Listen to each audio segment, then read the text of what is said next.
The bottle broke against the saloon wall, and Clara Belle did not even blink. Glass rained down near her boots. The piano stopped. The room went so quiet, Clara could hear the flies buzzing over spilled whiskey. The air smelled of sweat, cigar smoke, and hot dust. Clara stood near the bar with her hands cold and stiff, even though the night was warm. Eli Carter stood in front of her with blood on his sleeve. He was not bleeding much, but the sight still made Clara's chest tighten. Eli was a cowboy with tired eyes, a brown hat, and hands rough from rope and cattle work. Once, those hands had held hers behind the old water trough. Now those same hands were holding a torn piece of paper like it was a knife. "Say it plain, Clara," Eli said. "Did you take my father's land deed?" Clara's mouth went dry. Behind Eli, Sheriff Boone watched from the doorway. Sheriff Boone was a thick man with a gray beard and a voice like gravel. His boots were muddy from the street outside. He did not look angry. That scared Clara more. Men like Sheriff Boone did not shout when they had already made up their minds. Clara looked at the paper in Eli's hand. It was part of the deed, only part of it. The bottom half was missing. The red wax mark was cracked. Anyone who saw it would know this paper could cost Eli everything. His ranch, his cattle, his home. By sunrise, Judge Harrow's men would ride in from Abilene. If the full deed was not found by then, Eli's land would be taken to pay an old debt. Clara knew that. Worse, Clara knew where the missing half might be. But Clara did not say it. That was Clara's trouble. She always thought silence could save her. Silence had kept food in her stomach. Silence had kept cruel men from asking too many questions. Silence had helped her survive in Dust Creek. But now, silence was standing between her and the only man who had ever looked at her like she was more than a saloon girl. Eli stepped closer. The floorboards creaked under his boots. "I found this in your room," Eli said. A few people in the saloon turned their heads. Clara felt their eyes on her back like hot needles. She wanted to run, but her feet stayed still. Her red dress felt too tight around her ribs. The lace at her wrist scratched her skin. "My room?" Clara asked. Her voice sounded small. Sheriff Boone lifted his chin. "Miss Bell, I searched your room after a witness said you were seen near Carter Ranch yesterday." Clara looked at Eli. "You let him search my room?" Eli's jaw tightened. I did not want to believe it. "That is not an answer." "No," Eli said, his voice breaking just a little. "It is the truth." That hurt more than the broken bottle. Clara swallowed hard. She wanted to tell Eli that she had gone near his ranch for a reason. She wanted to say she had been following a man in a black coat. She wanted to say that man had once known Eli's missing brother, Samuel. But if Clara spoke Samuel's name, the whole room would change. Eli had spent 3 years believing Samuel ran away like a coward. Clara knew Samuel had not run. Clara also knew some truths could get people killed. So Clara did what she always did. She hid behind anger. "You think because I work here, I must steal?" Clara snapped.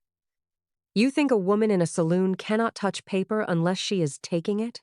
Eli's eyes flashed. "Do not twist this." "I am not twisting anything." "You are hiding something." Clara looked away. That was enough for Eli. His face changed. Not with rage, with pain. That was worse. Clara could almost see the door closing inside him. Sheriff Boone walked forward. His spurs made a sharp sound with each step. "Clara Bell," he said, "if you have the other half of that deed, give it now. If you do not, I take you to jail until morning." A woman gasped near the piano. Clara's fingers moved to the small silver music box tied at her waist. It hung from a faded blue ribbon. The box was no bigger than her palm. It had tiny roses carved on top, but one corner was dented, and the lid never closed right. When Clara touched it, it made a soft, broken click. Eli noticed. He always noticed that music box. Years ago, he had asked where she got it. Clara had lied and said it came from her mother. That was not true. It came from the night Samuel Carter disappeared. It came from the night Clara learned that kind men could carry dark secrets too. Eli stared at the box now. "What is inside it?" he asked. Clara's hand closed around it. "Nothing for you." Sheriff Boone held out his palm. "Hand it over." "No." The word came out fast. Too fast. Eli took one step back, like Clara had struck him. "So there is something." Clara felt trapped. If she opened the music box, Eli might see the little scrap hidden under the loose lining. Not the deed, something worse. A small torn letter with Samuel's name on it. A letter that could prove Samuel had been blackmailed before he vanished. But it could also point back to Clara. Sheriff Boone reached for her wrist. Before he touched her, the saloon door flew open. Mrs. Chen stumbled in, soaked with sweat, her gray work dress dark at the neck. Mrs. Chen ran the laundry shed behind the bathhouse. She was small, sharp-eyed, and stronger than most men guessed. She carried wet laundry all day until her hands cracked and bled. Tonight, her hands were shaking. "Clara," Mrs. Chen said, breathing hard. "I need you." Sheriff Boone frowned. "Not now." Mrs. Chen ignored him. Her eyes were locked on Clara. They took Jun. Clara froze. June was Mrs. Chen's 12-year-old nephew, a quiet boy with quick hands, big ears, and a limp from an old wagon accident. He helped Clara carry water sometimes. He also loved Eli's horse because Eli always let him feed it apple peels. "Who took him?" Clara asked. Mrs. Chen's lips trembled. "Mr. Pike, the wagon boss. He says June owes him labor for the broken axle. He is leaving at dawn." Eli turned. "That boy owes him nothing." Mrs. Chen looked at Eli with bitter eyes. "Men like Pike do not need truth. They need papers." Papers. The word struck Clara like a slap. A deed, a debt, a child, a missing brother. All of it tied to paper. All of it tied to men who could write a lie and make it law by morning. Sheriff Boone pointed toward the door. "This is not my matter tonight." Mrs. Chen's face hardened. "It becomes your matter when a child is dragged out of his bed." Sheriff Boone did not move. Clara looked at Eli. Eli looked at Clara. For 1 second, the fight between them became smaller than June. Clara saw the old Eli again. The man who once took off his coat to cover a freezing calf. The man who once walked Clara home in silence because he knew she hated being asked too many questions. Then Eli looked at the music box in her hand, and the wall came back. "Clara," Eli said quietly, "if you know something about my deed, tell me now. I have until dawn. After that, my ranch is gone." Mrs. Chen stepped closer. "And June is gone too." Clara felt both of them pulling at her. Eli needed the truth. Mrs. Chen needed help. Sheriff Boone wanted a prisoner. Dawn was coming for all of them. Clara made a choice. Not the honest choice. The fast one. She shoved the music box into Mrs. Chen's hands and whispered, "Hide this. Do not open it." Mrs. Chen's eyes widened. "Clara." "Go," Clara said. Sheriff Boone saw the move. "Stop her!" Eli moved first. He caught Mrs. Chen by the arm, but he did not hurt her. His hand closed around the music box ribbon. The little silver box slipped free and hit the floor. It cracked open. A thin strip of paper slid out. The saloon went silent again. Eli bent down slowly. His fingers picked up the paper. Clara could not breathe. Her heart beat so hard it hurt. Eli read the first line. Then his face turned pale. He looked at Clara like he was seeing a ghost. "This is Samuel's handwriting," Eli said. Clara's knees nearly gave way. Sheriff Boone snatched the paper from Eli's hand and read it under the yellow lamp. His eyes narrowed. Then Sheriff Boone looked at Clara. "Miss Bell," he said, "this letter says Samuel Carter did not disappear." Eli's voice came out rough. "What does that mean?" Sheriff Boone folded the paper slowly. "It means," the sheriff said, "Samuel Carter may have been murdered." Eli turned to Clara. The pain in his eyes was gone now. In its place was something worse. Fear. "Clara," Eli whispered, "what did you do?" And before Clara could answer, A gunshot cracked outside near the laundry shed. Mrs. Chen screamed one word from the doorway. "Jun!" Clara ran before anyone told her to run. Her boots hit the saloon steps hard. The night air slapped her face. It was cold now, with dust blowing down the street like dry smoke. Somewhere, a horse screamed. Somewhere else, a wagon wheel creaked in the dark. Clara could taste grit on her tongue. "June!" Mrs. Chen cried again. Clara saw Mrs. Chen near the laundry shed, bent over like her body had broken in half. Wet shirts hung from a rope behind her, twisting in the wind like pale ghosts. The smell of soap, mud, and gunpowder mixed in the air. Eli ran beside Clara. Sheriff Boone followed with his pistol out. They found June behind the wash barrels. He was alive. He was shaking so hard his teeth clicked. A bullet had cut through the wood beside his head, leaving splinters in his hair. Mrs. Chen dropped to her knees and pulled June close. My boy, she whispered. June pointed toward the alley. Pike shot at me. He said if I talked, he would bury me with Samuel Carter. Eli stopped moving. The name hit him like a punch. Clara's hands went cold again. Eli turned to her slowly. You knew. Clara opened her mouth, but no sound came out. The laundry shed lantern swung in the wind. Its light moved over Eli's face. 1 second, he looked angry. The next second, he looked lost. Clara had seen men lose money, blood, and pride in the saloon. But this was different. Eli was losing the story he had told himself for 3 years. Say it, Eli said. Do not hide behind silence again. Clara's throat burned. Sheriff Boone stepped closer. Speak fast. Pike leaves at dawn. Judge Harrow's men arrive at dawn. That gives us less than 1 hour. 1 hour. 1 hour to save Eli's ranch. 1 hour to save June. 1 hour to tell the truth Clara had buried for 3 years. Clara looked at Mrs. Chen holding June. She saw Mrs. Chen's cracked red hands pressing the boy's head to her chest.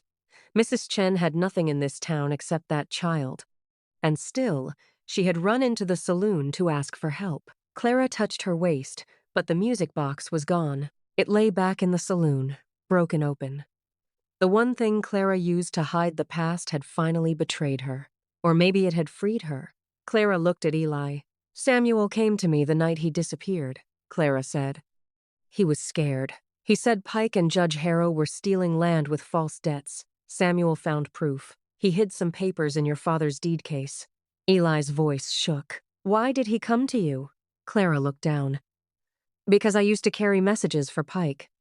Eli stepped back. That hurt, but Clara did not stop. I did not know what those messages were at first, Clara said. Pike paid me because I was hungry. Because no one looks twice at a saloon girl walking through town. When I learned those messages were helping him ruin families, I stopped. Sheriff Boone's face tightened. And Samuel? Clara swallowed. Samuel asked me to hide 1 letter in my music box. He said if anything happened to him, I should give it to Eli. Eli's eyes filled with pain. But you did not. No, Clara whispered. I was afraid. That fear cost me 3 years. I know. No, Eli said, his voice rising. You do not know. I hated my brother for 3 years. I called him a coward in my own heart. I let his saddle rot in the barn because I thought he left us. Clara's chest felt tight. She wanted to defend herself. She wanted to say she had been young. She wanted to say Pike had threatened to cut her face and throw her in a dry well if she talked. But excuses would not bring Samuel back. So Clara said the hardest words she knew. I chose my safety over your truth. Eli stared at her.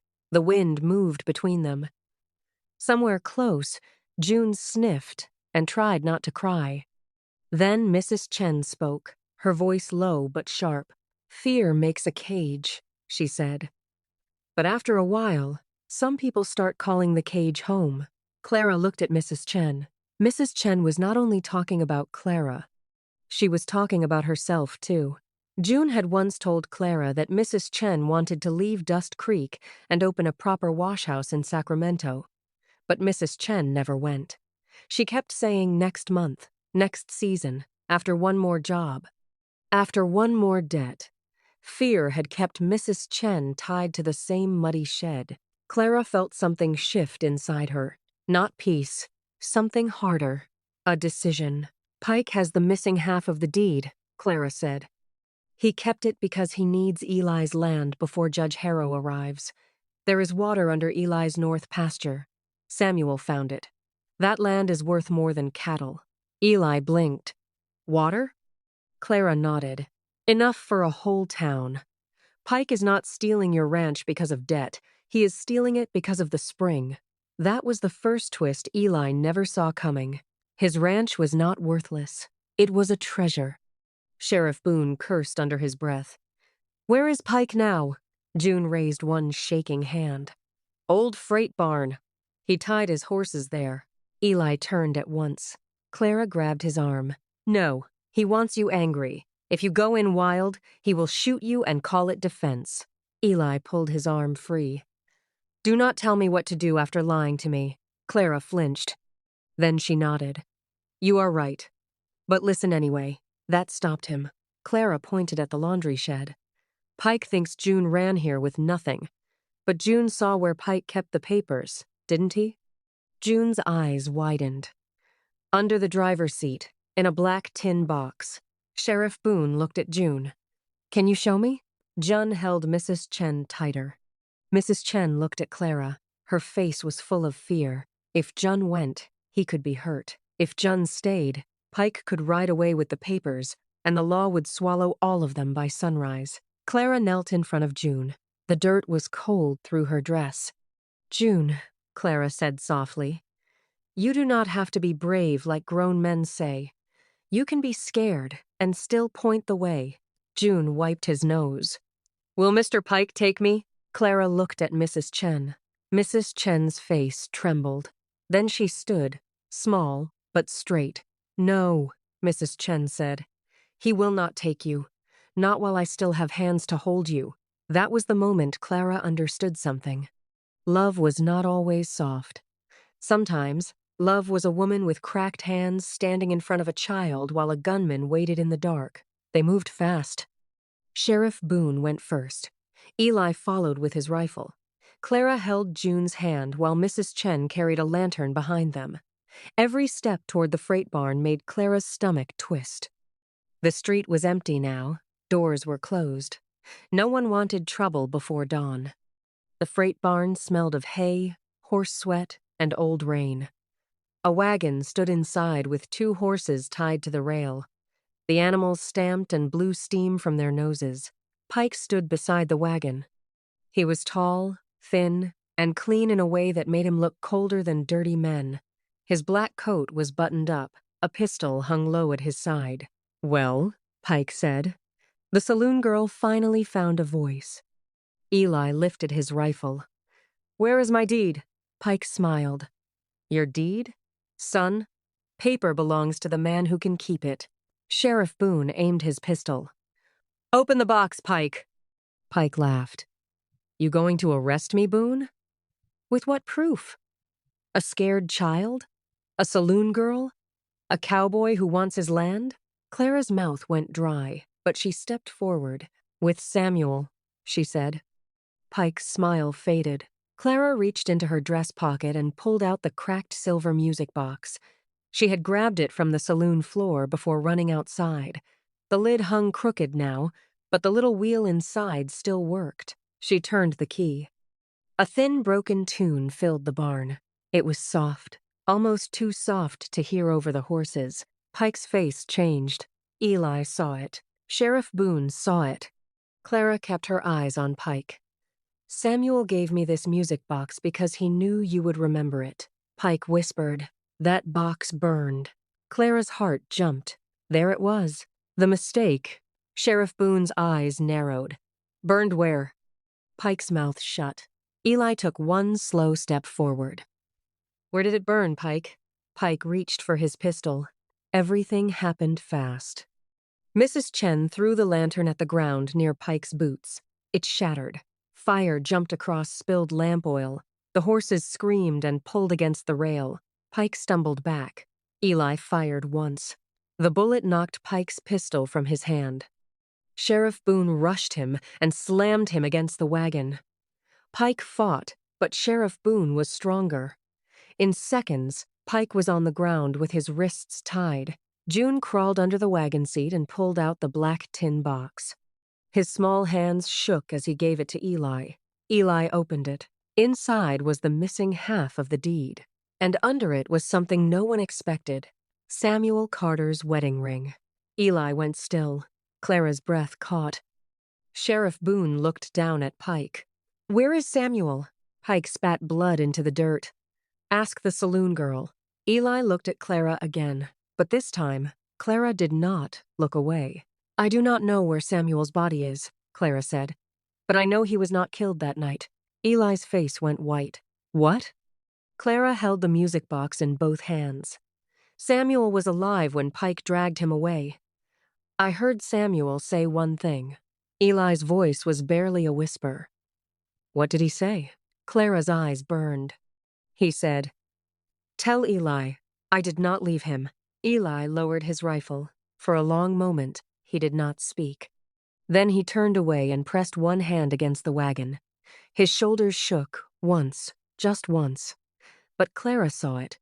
Eli Carter, the strong cowboy, finally grieving the brother he had hated by mistake. Clara did not touch him. She wanted to, but she had not earned that yet. So she stood there with cold hands and let him have the truth without asking him to forgive her. Outside, the first gray light of dawn touched the barn door. Judge Harrow's riders came minutes later. But Sheriff Boone had Pike tied up. Eli had the full deed. June had pointed the way. Mrs. Chen stood with one arm around June, and for the first time in years, she was not looking at the ground. Judge Harrow tried to speak in his smooth city voice, but Sheriff Boone cut him off. "You can save your breath," Boone said. "Your wagon boss is going to jail, and I will be looking at every debt paper you signed in this county." Judge Harrow's face turned pale. That was the second twist. The judge was not the law coming to save the town. He was part of the theft. By noon, Judge Harrow was under guard too. By evening, Dust Creek knew the truth. Not all of it, not yet. Samuel was still missing. Pike still would not say where he took him. The town still whispered about Clara.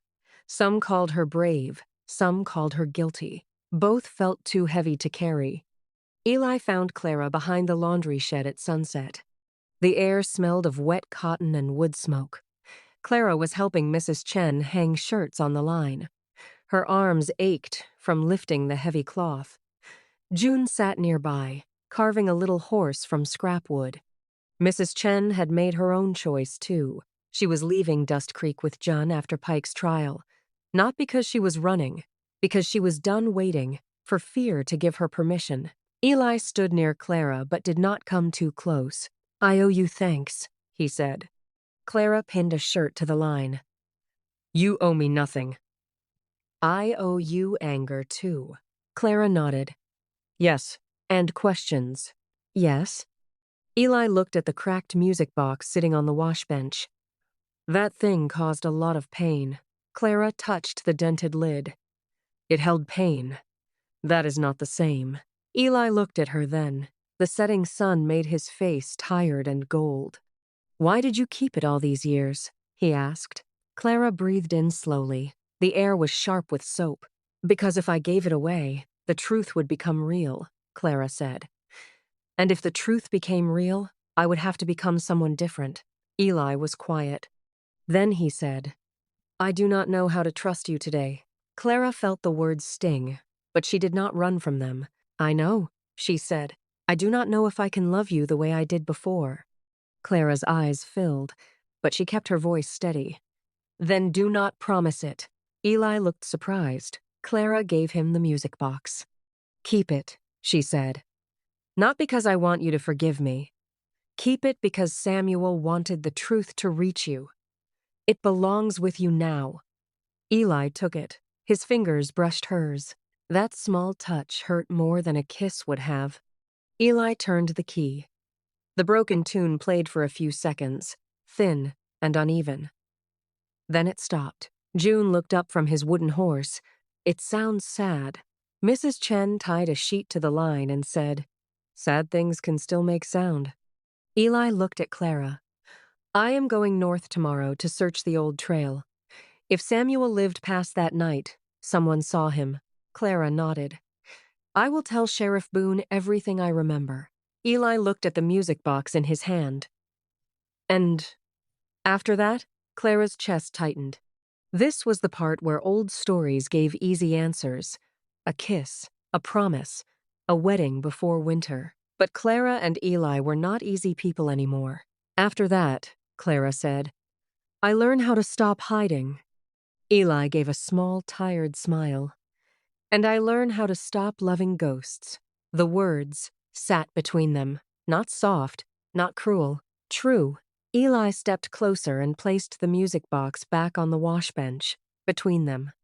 "Maybe one day," he said, "we open it without bleeding." Clara looked at him through tears. "Maybe one day," she said. Eli did not kiss her. Clara did not ask him to. But when Eli walked away, he did not leave like a man closing a door forever. He walked like a man carrying a broken thing carefully, because he was not ready to throw it away. Clara stayed beside Mrs. Chen and June until the last shirt was pinned to the line. The wind moved through the wet cloth. The cracked music box sat in the fading light, no longer a hiding place, and not yet a treasure. Just a small broken thing, waiting to be repaired.